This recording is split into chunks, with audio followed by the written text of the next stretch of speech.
আসসালামু আলাইকুম viewers, easy learning computer চ্যানেলে আপনাকে স্বাগতম। ভিউয়ার্স, আমরা গত ক্লাসে মাইক্রোসফট অফিস এক্সেস দিয়ে কিভাবে ফর্ম ডিজাইন করতে সেই বিষয়টা দেখেছিলাম। তো আজকে আমরা দেখব কিভাবে মাইক্রোসফট অফিস এক্সেসে আপনি বাটন ক্রিয়েট করবেন। তো ভিউয়ার্স, যদি আমরা মাইক্রোসফট অফিস এক্সেসে বাটন ক্রিয়েট করতে চাই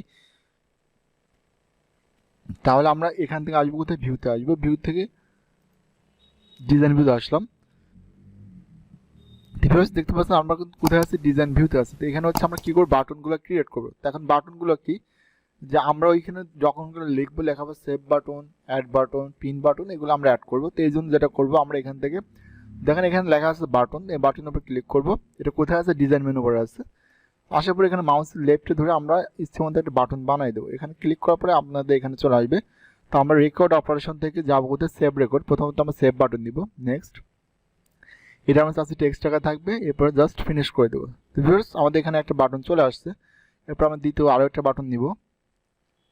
একটা সেভ করার পর আমরা যেটা নেব সেটা হচ্ছে অ্যাড এ নিউ রেকর্ড। যেহেতু আমাদেরকে পরবর্তীতে নতুন করে আরেকটা রেকর্ড লিখতে হবে, রেকর্ডে দিলাম, নেক্সট। টেক্সট টাকা থাকবে, এরপর জাস্ট ফিনিশ। এরপর ভিউয়ার্স, আমরা নিব হচ্ছে প্রিন্ট রেকর্ড। যদি আমরা কোনো কিছু প্রিন্ট করতে চাই তো আমরা এখান থেকে জাস্ট প্রিন্ট রেকর্ডে ক্লিক করব, নেক্সট, টেক্সট, ফিনিশ। এরপর ভিউয়ার্স, আমরা নিব হচ্ছে ফাইন্ড রেকর্ড। যদি আমরা কোনো কিছু খুঁজে বের করতে চাই, find record, find record, next, text, finish. এরপর ভিউয়ার্স, আমরা চাইলে পরে ডিলিট বাটন নিতে পারি। মানে আপনার যে বাটনগুলো প্রয়োজন বোধ করবেন সেই বাটনগুলো আপনি এখান থেকে জাস্ট ক্রিয়েট করে নেবেন। তো ভিউয়ার্স, আমরা এখান থেকে ডিলিট বাটনটা নিয়ে নিচ্ছি। তো আপনি চাইলে এরকম ছবি রাখতে পারেন, আবার চাইলে পর টেক্সট আকার নিতে পারেন, টেক্সট আকার নিচ্ছি, ফিনিশ। এরপর ভিউয়ার্স, আমরা একটা রিফ্রেশ বাটন দেবো, কারণ ডিলিট করবো তো আমাদের একটু রিফ্রেশ করতে হবে। এখন রিফ্রেশ করতে হলে পরে আমাদের রিফ্রেশ বাটন ক্রিয়েট করতে হবে। এই জন্য আমরা জাস্ট বাটনটার উপরে ক্লিক করার পরে এখানে আসবো। আসার পরে আমরা এখান থেকে দেখবো যে রিফ্রেশ অপশনটা কোনটার মধ্যে আছে, ফর্ম অপশন। তুমি দেখতে পাচ্ছেন এখানে কিন্তু লেখা আছে প্রিন্ট কারেন্ট ফর্ম, আছে রিফ্রেশ ফর্ম ডাটা। তো আমরা রিফ্রেশ ফর্ম ডাটা এটার উপর ক্লিক করে, কোথায় আছে এটা, ফর্ম অপারেশন এর মধ্যে আছে। তো এটা ক্লিক করবো, ক্লিক করার পরে নেক্সট, টেক্সট আকারে, ফিনিশ। ওকে। তো ভিউয়ার্স, আমাদের যে বাটনগুলো প্রয়োজন ছিল সেই বাটনগুলো কিন্তু আমরা এখানে নিয়ে নিচ্ছি। তো এইগুলো ছাড়াও কিন্তু ভিউয়ার্স আপনাদের প্রয়োজন সাপেক্ষে কিন্তু আপনাদের ইচ্ছা মতো বাটনগুলো কিন্তু ভিউয়ার্স আপনারা নিতে পারবেন। ওকে। ভিউয়ার্স, এখন যদি আমরা এখান থেকে ভিউতে আসি, আসার পরে ফর্ম ভিউতে আসি, দেখতে পাচ্ছেন এখানে কিন্তু আমাদের বেশ কিছু বাটন কিন্তু দেখা দিচ্ছে। তো আমরা যারা অনলাইন ভিত্তিক কোনো ফর্ম পূরণ করে থাকি, যেমন ফর্ম ফিল আপ, তারপর রেজিস্ট্রেশন বা চাকরির যে আবেদনগুলো করে থাকি, দেখা যাচ্ছে আমাদের সামনে এরকম একটা ফর্ম থাকে এবং এখানে লেখা থাকে সাবমিট অপশন বা ক্যান্সেল অপশন বা প্রিভিয়াস অপশন, মানে বিভিন্ন অপশন থেকে থাকে। তো ভিউয়ার্স, এরা কিন্তু এরকমভাবে কিন্তু বাটনগুলো ক্রিয়েট করে থাকে, কিন্তু ওটা অনলাইন ভিত্তিক, আমাদের এটা অফলাইন ভিত্তিক। এই জন্য ভিউয়ার্স, আপনি যদি এখানে তথ্যগুলো লেখার পর যদি সেভে ক্লিক করেন, এরপর অ্যাডে ক্লিক করলে এটা কিন্তু সেভ হয়ে যাবে। পরবর্তীতে আপনার এই ফাইলটা কিন্তু এই ফর্মের মধ্যে কিন্তু অটোমেটিকলি কিন্তু চলে আসবে। ওকে। তো ভিউয়ার্স, এখন এই যে এখানে যে ফর্ম লেখা আছে, এটা মনে করেন কোনো একটা স্কুলের ফর্ম আপনি ডিজাইন করছেন বা কোনো একটা প্রতিষ্ঠান, সেক্ষেত্রে আপনি অবশ্যই নামটাকে এখানে দিতে হবে। এই জন্য আমরা যেটা করবো, এখান থেকে জাস্ট ভিউতে আসবো, আসার পরে ডিজাইন ভিউতে আসবো। ডিজাইন ভিউতে আসার পরে এখানে ক্লিক করার পরে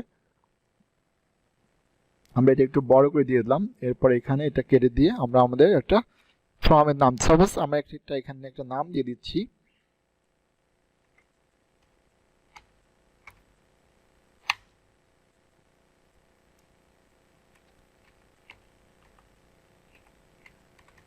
AGMC কম্পিউটার, এটা আমরা এখান থেকে জাস্ট মাঝামাঝি করে দিব। ওকে। এরপর ভিউয়ার্স, আমি জাস্ট ঘরের মধ্যে একটু কালার করে দেবো, এই জন্য জাস্ট আমি এখান থেকে একটা কালার দিয়ে দিচ্ছি। আর আমাদের যে এখানে যেটা আছে, আমরা এগুলো চাইলে কিন্তু কালার করতে পারবো। এগুলো আমরা একটু সুন্দর করে একটা কালার দিয়ে দিচ্ছি। আমরা সাপোজ এটা রেড টেক্সট দিয়ে দিলাম, ফটোটাও আমরা রেড টেক্সট দিয়ে দেবো। এগুলো আমরা ডিজাইন করে দিই, red text, photo, red text. Okay. Viewers, এখন আমরা এখান থেকে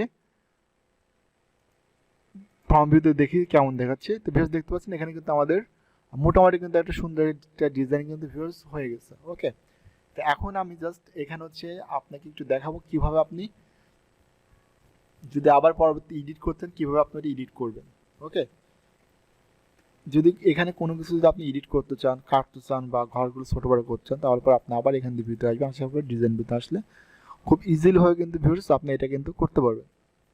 ওকে, তো ভিউয়ার্স এই হচ্ছে এরকম ভাবে হচ্ছে আপনি আপনার ফর্মের মধ্যে আপনার চাইলে বাটনগুলো কিন্তু ক্রিয়েট করতে পারবেন। তো ভিউয়ার্স আজকে ভিডিওটি বেশি লম্বা করবে না, আমি আজকে জাস্ট আপনি দেখাতে চাইছিলাম কীভাবে আপনি বাটনটা ক্রিয়েট করেন ফর্মের সাথে।